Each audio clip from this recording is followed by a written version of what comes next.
अस्सलाम वालेकुम नाज़रीन, मैं हूं नेहा खान और आप देख रहे हैं आवाज़ टीवी। आगाज़ करते हैं इस वक्त की अहम खबरों के साथ, जहां मुल्क और दुनिया से ताज़ा तरीन मुस्तैद और अहम इतलात आप तक पहुंचाएंगे। सियासत, मईशत, खेल, मौसम, टेक्नोलॉजी और बैनुल अक़वामी हालात समेत हर अहम खबर पर होगी हमारी ख़ुसूसी नज़र। आइए सबसे पहले देखते हैं आज की नुमाया हेडलाइंस।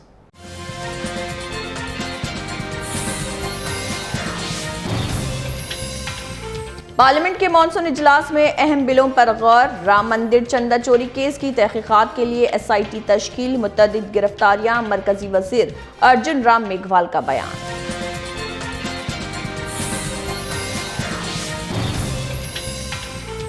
यूक्रेन के सदर ज़ेलेंस्की ने कहा, रूस का कीव पर बैलिस्टिक मिसाइल हमला अब तक के सबसे बड़े हमलों में से एक।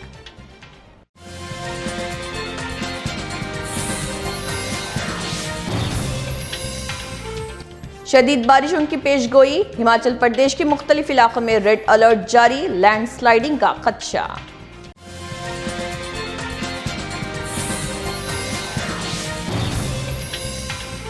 अमेरिकी सदर डोनाल्ड ट्रंप की कनाडा को जंगलाती आग बुझाने में मदद की पेशकश, धुएं से अमेरिकी फिजा आलूदा होने पर मुआवजे का किया मुतालबा।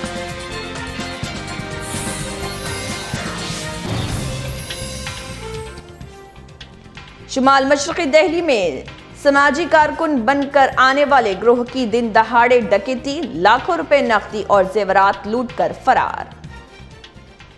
और अब खबरों की तफसील।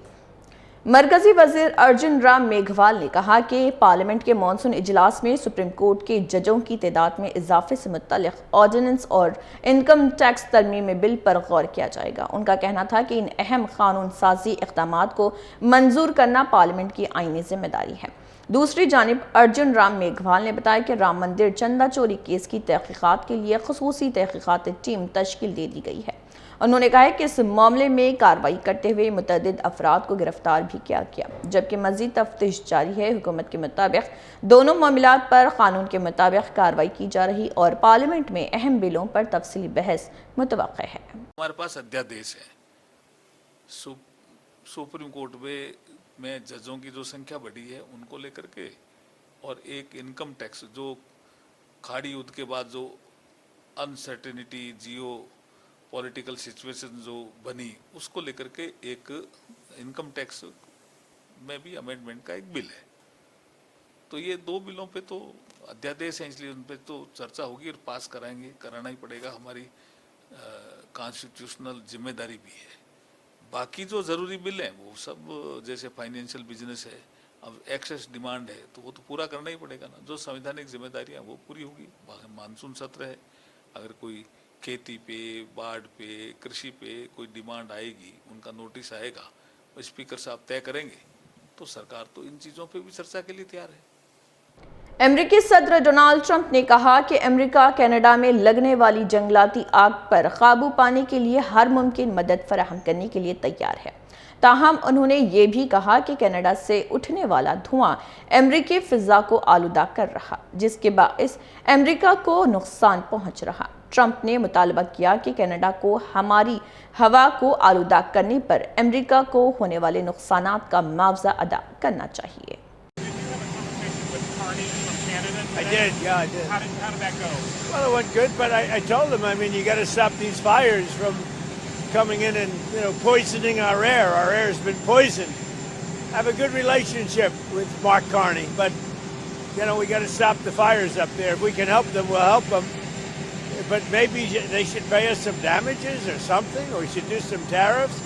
But it was terrible. I mean, you had businesses closing. In particular, Michigan. If you look at Detroit, Michigan here, they had to close everything. They had to close car plants and a lot of other things. So I've never remembered this happening. Over the last 4 or 5 years, you saw it starting to take place. I've never remembered it happening. CJP के parliament की जानिब से एहतजाजी मार्च से कबल कर्तव्य पथ पर security के सख्त इंतजाम किए गए।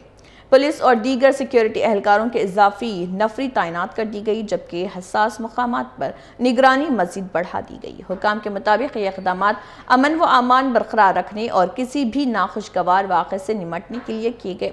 एहतजाजी मार्च के पेश नज़र दारुल हुकूमत के मुख्तलिफ इलाकों में भी सिक्योरिटी अलर्ट बरकरार है।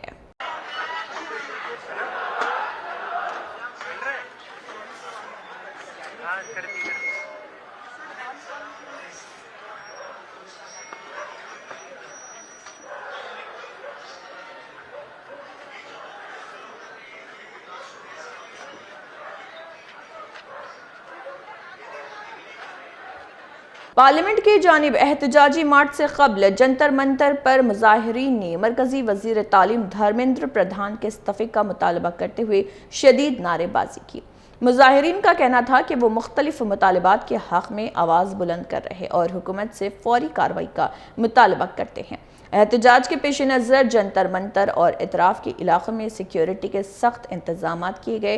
पार्लियामेंट की जानिब एहतजाजी मार्च के दौरान सूरत हाल पर इंतजामिया की जानिब से कड़ी नज़र रखी जा रही।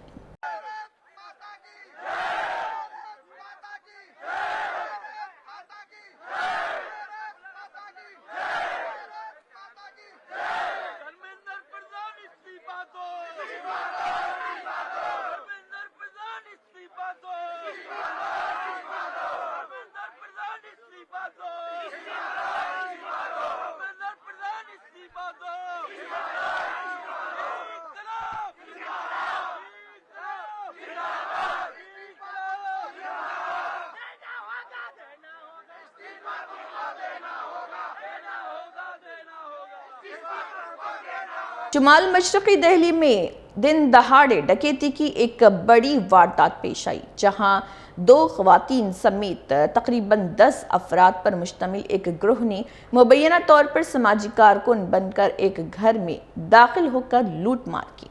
इतलात के मुताबिक मुलजिमान ने घर के अफराद को बांध दिया और तकरीबन 9 लाख रुपए नकद रकम के साथ जेवरात भी लूट कर फरार हो गए। पुलिस ने वाक़े का मुकदमा दर्ज करके मुलजिमान की तलाश शुरू कर दी, जबकि इलाके में नस्ब CCTV कैमरों की मदद से तहकीकात जारी है। आज सुबह दोपहर को 1:18 पे कुछ लोग आए मिलने के नाम से, और उन्होंने जैसे मिलने के लिए कहा और मेरी बात कराई बिटिया ने कि कोई मिलने आया है, तो कोई सामाजिक काम के पंचायत के रूप में वो मिलने आए थे और अपने गांव वाम का जो एड्रेस दिया, मुझे लगता है वो तो फेक है खैर, लेकिन उस तरीके से उन्होंने घर में एंट्री ले ली और एंट्री लेने के बाद उन्होंने जिस मकसद से वो आए उस मकसद को यहाँ उन्होंने पूरा किया और जो वारदात करनी थी वो वारदात वही है कि जो बंधक बनाया है सभी परिवार को, और जो घर में नकदी था, जेवर थे, जो भी सब चीज़ जो घर में होता है एक जनवरी, वो सब चीज़ थी, उसको लेके वो अभी मैं आके अभी थाने से बैठा हूँ क्योंकि फॉरेंसिक टीम लगी हुई थी, उन्होंने देखने नहीं दिया कमरे में। अब देखता हूँ कितने मेरी नकदी है, कितना क्या क्या गया है, क्या क्या नहीं गया। अभी जो लोग आए थे कितने लोग? 8 लोग थे, 2 लेडीज थी। कोयम्बतूर के महक़क़ीन ने शमसी तवानाई पर मबनी एक नई टेक्नोलॉजी तैयार की है, जो आलूदा पानी को साफ पीने के काबिल बनाने में तब्दील करने की सलाहियत रखती है। महक़क़ीन के मुताबिक इस निज़ाम में नारियल के छिलके से हासिल करदा कार्बन और सीमेंट और फोम से तैयार करता कम लागत वाला तैरने वाला मवाद इस्तेमाल किया जाता है, जो सूरज की रोशनी की मदद से पानी के बुखारात बनने के अमल को तेज़ करता है। इसके बाद पानी के बुखारात को गाढ़ा करके साफ पीने का पानी हासिल किया जाता है, जबकि नमकियात, आलूदगी और दीगर मुसीर ज़र्रात पीछे रह जाते हैं। फिल्टर के बगैर काम करने वाली ये टेक्नोलॉजी कम खर्च, माहौल दोस्त और आम धूप में रोज़ाना कई लीटर साफ पानी फराहम करने की सलाहियत रखती है। महक़क़ीन का कहना है कि यह निज़ाम सनती गंदे पानी की सफाई और सेवरेज से पैदा होने वाले फजले को कम करने में भी मददगार साबित हो सकता है। अगरचे ये टेक्नोलॉजी अभी तरक्की के मरहले में है, ताहम बड़े पैमाने पर इसके इस्तेमाल की उम्मीद जाहिर की जा रही है। We are actually developing some interfacial solar evaporator to evaporate the water. Now, after evaporating the water, we can condense the water. That evaporated water we can condense and we can get a pure water from impure water, or we can generate a pure water from the seawater. So, if you keep a water in direct sunlight, water can evaporate, but that evaporation process will be very slow. What we are doing, we are putting some nanoporous layer on the top of the water. So this nanoporous layer actually harvesting the solar energy, the energy coming from the sun, and they help the water to evaporate from the water surface.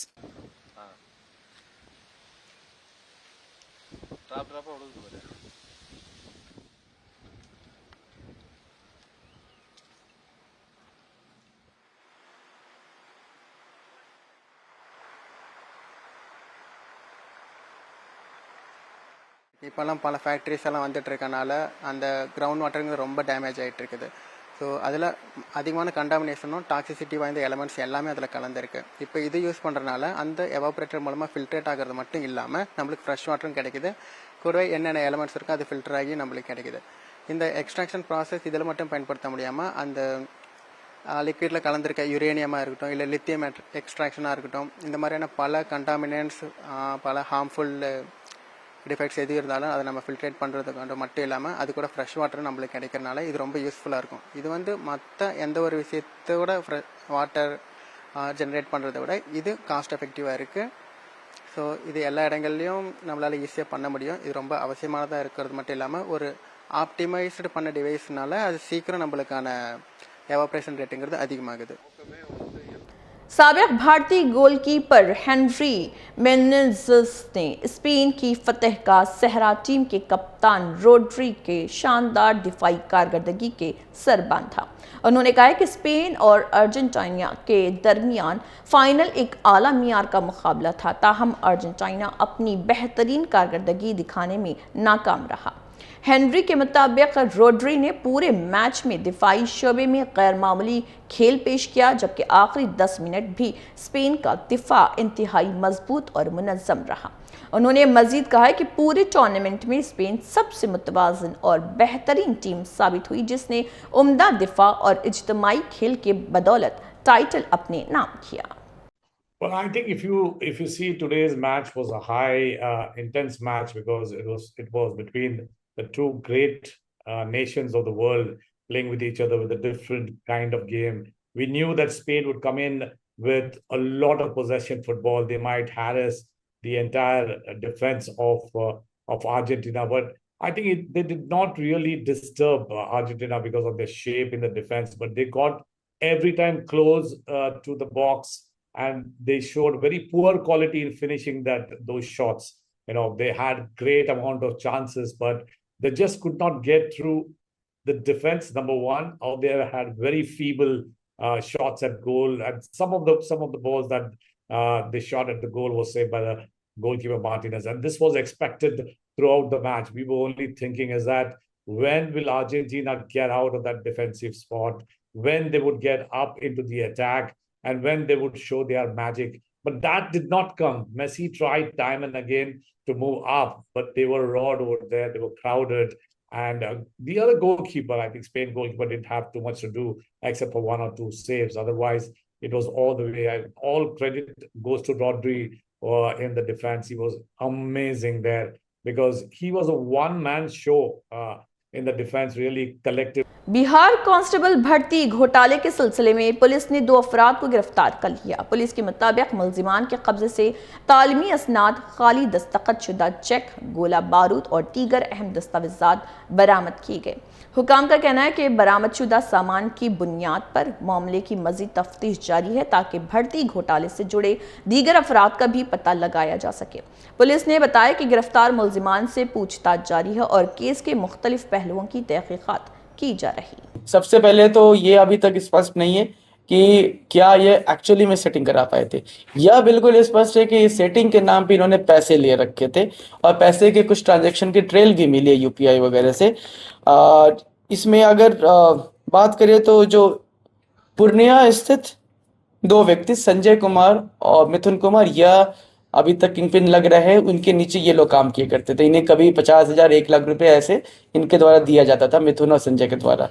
Patna में एक सुजीत नाम का व्यक्ति है जिनका mobile number हमें मिला है, परंतु इनकी गिरफ्तारी के उपरांत ही उनको उसका मोबाइल नंबर ऑफ आ रहा था, जिस पे भी और अनुसंधान करने की जरूरत है। इन तीनों की पहचान हुई है, यह क्लियर है। पालनाडु आंध्र प्रदेश के जिले पालनाडु में पूरी जगन्नाथ रथ यात्रा के लिए भारत का पहला 5 टन वजनी लड्डू रथ तैयार किया गया। मुंतजमीन के मुताबिक ये मुनफरिद लड्डू रथ खुसूसी तौर पर जगन्नाथ रथ यात्रा के मौके पर तैयार किया गया, जिसे अकीदतमंदों की तवज्जो का मरकज करार दिया जा रहा। इस मुनफरिद पेशकश का मकसद मजहबी अकीदत के इजहार के साथ साथ सकाफती विरसे को उजागर करना, जबकि रथ यात्रा के दौरान इसे खुसूसी कशिश के तौर पर भी पेश किया जाएगा। शिवा शिवा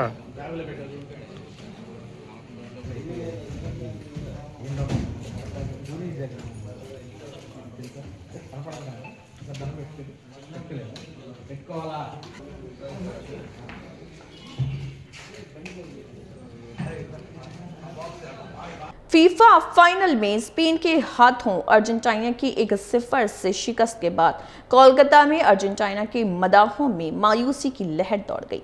मदाहों ने खासतौर पर एंजो फर्नांडिस को मिलने वाले रेड कार्ड को मैच का अहम मोड़ करार दिया, जिसके बाद अर्जेंटीना की टीम में दबाव में आ गई। दिफाई चैंपियन अर्जेंटीना की शिकस्त के बाद मदाहों ने अफसोस का इजहार करते हुए कहा है कि टीम ने भरपूर कोशिश की, ताहम स्पेन ने बेहतर खेल पेश करते हुए टाइटल अपने नाम कर लिया।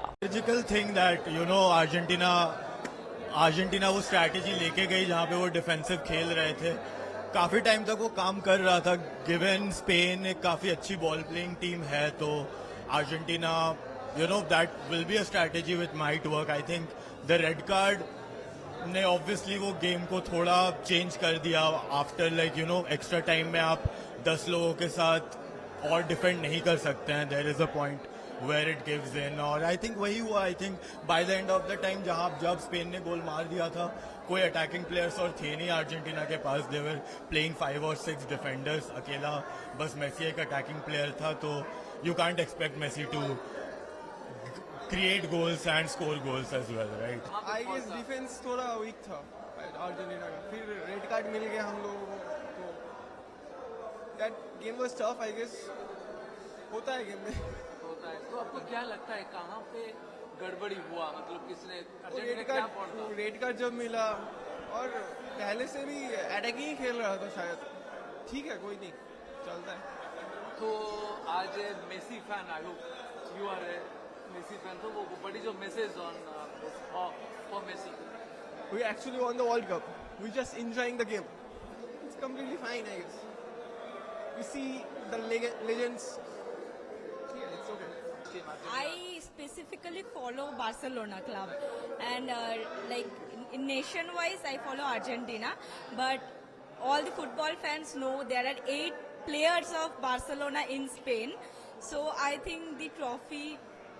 Regardless, my motto was regardless of who won, the trophy comes in our house. So Messi also plays for Barcelona, and just like my friend said, we already won. This time it was about reclaiming, how renewal it is. So it was like that. So no sadness, but yeah, this was the stadium where Messi announced his Copa America retirement, so I just wished that he would. Bihar के मोतिहारी में police ने कार्रवाई करते हुए एक गैर कानूनी money गोला बारूद फैक्ट्री का पर्दाफाश किया। पुलिस के मुताबिक छापे के दौरान 500 से ज्यादा कारतूस बरामद किए गए, जबकि 4 अफराद को गिरफ्तार किया गया। हुकाम का कहना है कि मौके से असला साजी में इस्तेमाल होने वाला सामान भी जब्त किया गया। पुलिस ने मुकदमा दर्ज करके मजीद तहकीकात शुरू कर दी, ताकि इस गैर कानूनी नेटवर्क से जुड़े दीगर अफराद का भी सुराग लगाया जा सके। पुलिस अधीक्षक पूर्वी चंपारण के निर्देशानुसार चकिया थाना अंतर्गत ग्राम ओझा टोला में कारतूस बनाने की अवैध फैक्ट्री का उद्भेदन किया गया, जिसमें श्रीकांत सिंह मास्टरमाइंड के रूप में आए। इनके द्वारा सैकड़ों की संख्या में कारतूस, जिंदा कारतूस, खोखा, विभिन्न प्रकार का केमिकल इनके पास से बरामद किया गया है।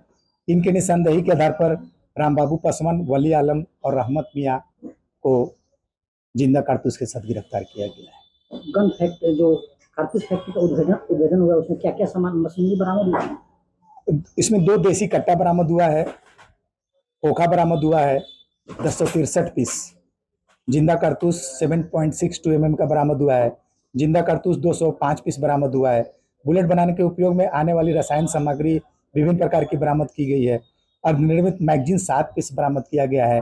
अर्धनिर्मित हथियार बैरल बरामद किया गया है। लेथ एवं अन्य सामग्री भी बरामद की गई है, जिसके सहयोग से ये अवैध बुलेट का निर्माण किया। तमिलनाडु हुकूमत ने थोतुकोडी जिले में साहिली तहफ़्फ़ुज़ के लिए तकरीबन 300 एकड़ मैंग्रोव जंगलात को बहाल कर दिया है। महकमे जंगलात के मुताबिक गुज़िश्ता बरसों में मैंग्रोव्स में नुमाया कमी के बाद 4 साल कबल बहाली मुहिम शुरू की गई, जिसके नतीजे में ज़िले के मुख्तलिफ साहिली इलाकों में मैंग्रोव का रकबा तकरीबन 300 एकड़ तक बढ़ गया। हुकाम का कहना है कि बहाल किए गए ये मैंग्रोव जंगलात साहिली इलाकों को शदीद मौसमी हालात, तूफ़ानों और समंदरी कटाव से महफूज बनाने में अहम किरदार अदा कर रहे। उन्होंने बताया कि इस मंसूबे की कामयाबी में मुकामी माहीगीर बरादरी की फ़ाल शमूलियत कुली दिख रही है, जो मैंग्रोव जंगलात के तहफ़्फ़ुज़ और देखभाल में अहम किरदार अदा कर रहे। हुकाम के मुताबिक साहिली तहफ़्फ़ुज़ के अलावा ये मैंग्रोव जंगलात मुकामी जंगली हयात के तहफ़्फ़ुज़ और हयातियाती तुनों को फ़रोग़ देने में भी मददगार साबित हो रहे। நமது தூத்துக்குடி மாவட்டத்தில் முள்ளக்காடு, காயல்பட்டினம் மற்றும் பழைய காயல், புன்னக்காயல் பகுதிகளில் இந்த அலையாத்தி காடுகள் அதிகமாக காணப்படுது. இதனால் வந்து டிஎன்ஷோ, நபார்ட் அண்ட் டிபிஜிபி சிசிஆர் போன்ற திட்டங்கள் மூலமாக கடந்த 4 ஆண்டுகளில் சுமார் 130 ஹெக்டேருக்கும் அதிகமான அளவில் நம்ம வந்து அலையாத்தி காடுகளை புதிதாக உருவாக்குதல் மற்றும் ஏற்கனவே இருக்கக்கூடிய காடுகள் சேதமடைந்த பகுதிகளை மீட்டுருவாக்கம் செய்தல் போன்ற பணிகளை நம்ம வந்து செய்து முடிச்சுக்கிறோம்.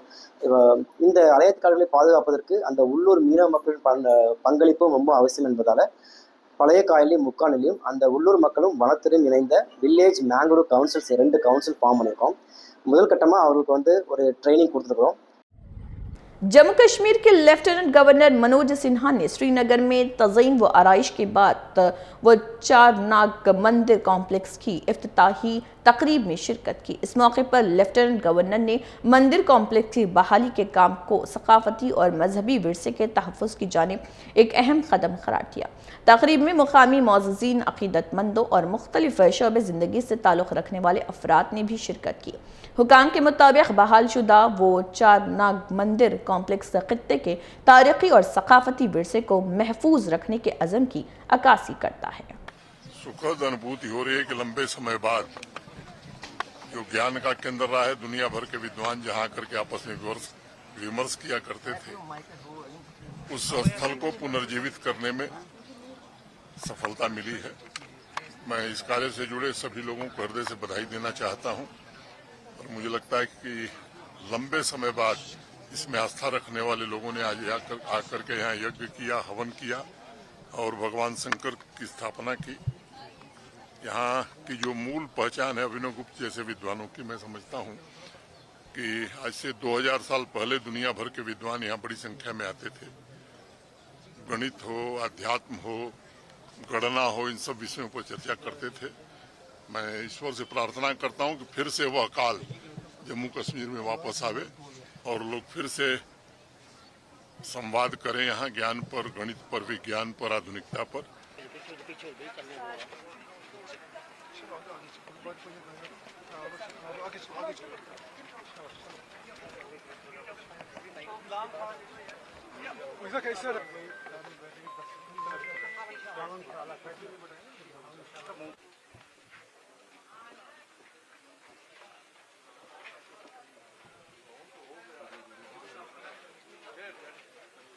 महकमे मौसमियात ने हिमाचल प्रदेश के बाज़ इलाकों में शदीद बारिशों के पेश नज़र रेड अलर्ट जारी कर दिया। हुकाम ने नशीबी इलाकों और लैंडस्लाइडिंग के खदशे वाले मुकामात पर रहने वाले अफराद को एहतियात बरतने और गैर ज़रूरी सफ़र से गुरेज करने की हिदायत दी।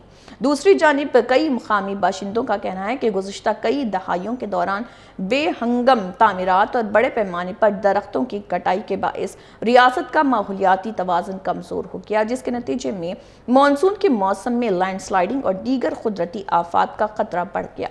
इंतज़ामिया सूरत हाल पर मुसलसल नज़र रखे हुए और मुतल्लिक़ा इदारों को अलर्ट रहने की हिदायत दी गई। जो IMD ने चेतावनी दी है उसके लिए जो डिस्ट्रिक्ट लेवल पे कई दौर की बैठकें स्टेट लेवल पे भी हुई, डिस्ट्रिक्ट लेवल पे हुई है।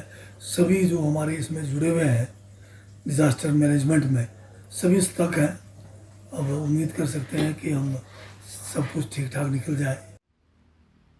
एक समय था जब कंस्ट्रक्शन शिमला में बहुत ज़्यादा नहीं थी और जिस पैमाने पर पेड़ कट रहे हैं उस पैमाने पर पेड़ नहीं कट रहे थे। आज हम देखते हैं कि कहीं भी बड़े बड़े मकान बन रहे हैं, ये बड़े बड़े बिल्डर्स आके बड़ी बड़ी बिल्डिंग्स बना रहे हैं। टीसीपी की जो कंप्लायंसेस हैं उनमें वायलेशंस हैं, हमारे एमसी एक्ट में जो कंप्लायंसेस है, बिल्डिंग कोड है, उनमें वायलेशंस है। कहीं भी इमारतें खड़ी हो जाती है। तो जब बरसातें आती है तो फिर लैंडस्लाइड्स होते हैं, मलबा गिरता है। तो ये एनवायरमेंटल डिग्रेडेशन जो हुई है सर, और जिस तरीके से पेड़ कटे हैं, वनों का नुकसान हुआ है, तो ये हम उसी का जो बैकफायर है एक तरीके से वो देख रहे हैं। आजकल ऐसा है कि ज़्यादा बारिश हो जाए तो भूस्खलन वगैरह का बहुत खतरा रहता है, क्योंकि हमारा जो पर्यावरण है वो इतना हो गया है, ज़्यादा खनन होने से, और ये कंक्रीट की जो कंस्ट्रक्शन हुई है, लोग अवेयरनेस नहीं है इसके लिए कि भाई हम इन चीज़ों से बचने के लिए हमारे जो प्राकृतिक है इससे छेड़छाड़ ना करें। तो अब तो हमेशा ही डर है, क्योंकि धरती में सहने की शक्ति बहुत कम है। जम्मू कश्मीर के जिले पुंछ में सैलाब से मुतासरा देहात के रिहायशियों की मदद के लिए भारतीय फौज ने आर्जी तौर पर दरख्तों से एक पुल तामीर किया है। फौज के मुताबिक इस आर्जी पुल की मदद से मुतासरा देहात के लोगों की आमद व रफ्त बहाल हुई है और ज़रूरी अशियाए खुर्द व नोश और इमदादी सामान की फराहमी में भी सहूलत पैदा हुई है। हुकाम का कहना है कि मुतासरा इलाक़े में इमदादी और बहाली का काम जारी है, जबकि फ़ौज और सिविल इंतज़ामिया मुश्तरका तौर पर मुकामी आबादी की हर मुमकिन मदद कर रहे हैं।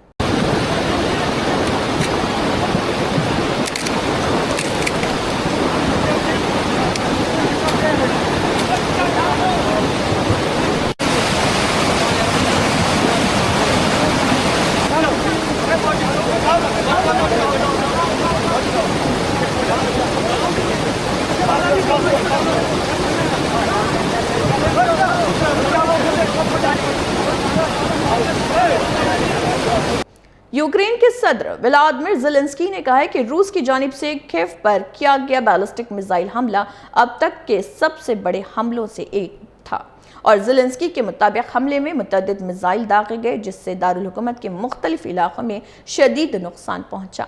उन्होंने कहा कि यूक्रेनी फ़िज़ाई दिफाई निज़ाम ने कई मिसाइलों को तबाह किया, ताहम बाज़ हमलों के बाइस इंफ्रास्ट्रक्चर और इमारतों को नुकसान पहुंचा।